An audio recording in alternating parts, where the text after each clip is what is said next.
Valentine's Day is right around the corner. And what better way to celebrate that special day with that special someone with a glass of bubbles? Sounds great, but sparkling wine can be expensive. So if you still want to toast Valentine's Day and you don't want to go broke, then this video is for you.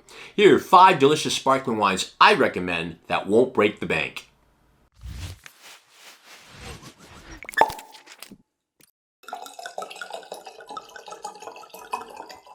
Hi, I'm Reggie Norito, here to teach you more about wine, one sip at a time.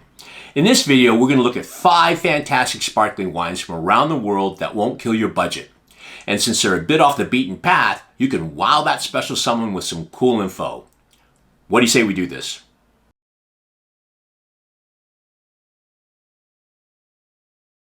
My first choice comes from Penedès, Spain. It's the 2017 Juve y Camp Brut Nature Gran Reserva Cava. Now, Cava is Spain's term for sparkling wine, and this winery has been producing outstanding sparkling wine for over 100 years.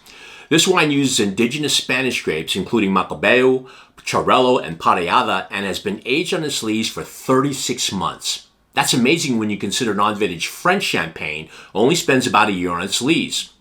If you don't know what lees aging is, it's that winemaking process where winemakers leave the spent or dead yeast cells in contact with the wine for a period of time.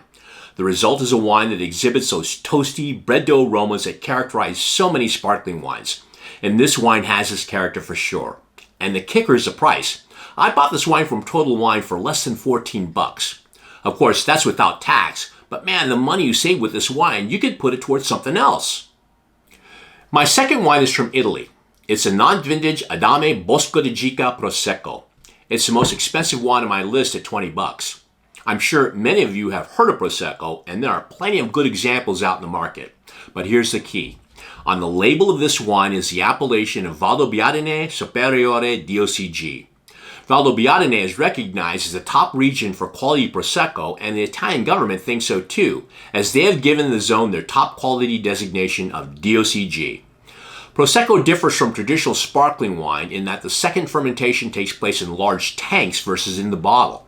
This is called the Charmat or tank method. You won't get the overt toasty bread dough characteristics of the traditional method, but you will get wines that tend to be a touch softer and with brighter fruit flavors. Now, if you can't find this exact brand, try to find one with the Valdobbiadene Superiore DOCG on the label. You won't be disappointed. No top 5 sparkling wine list would be complete without some rosé wines. Now, anyone who has ever shopped for sparkling wine rosés has discovered that they tend to be a bit more expensive than your standard sparkling wine, but they can be found, as these next 2 wines can attest. Our first sparkling rosé hails from South Africa. Now, in my opinion, South African wines have gotten a bad rap. The early examples that made their way into the United States were from large co-op wineries, where their main focus was quantity versus quality. Consequently, many American wine drinkers never took the wines very seriously. However, in the last 20 years, as the quality of South African wines coming into the market improved, more and more American wine drinkers started to discover them. The Grand Bec Winery has been around since the 1980s, and they have always been respected for their sparkling wines, or as South Africans call it, Cape Classique. Made in a traditional style, this wine is a blend of Pinot Noir and Chardonnay and is only priced at $18 a bottle. A real bargain for imported sparkling rosé. My final wine is a rosé from France. Not quite champagne, but really close. This is the non-vintage Pierre Spar Brut Rosé. It's a sparkling rosé from Burgundy, or as the French call it, Cremant de Bourgogne. Cremant is a term used to describe sparkling wine made outside of champagne. Made with some of the same grapes as allowed in champagne, this wine spends a little less time on its lees, which means it doesn't quite have as much of that toasty bread dough aroma and flavor, but man, for $17 for sparkling rosé, it's tough to beat.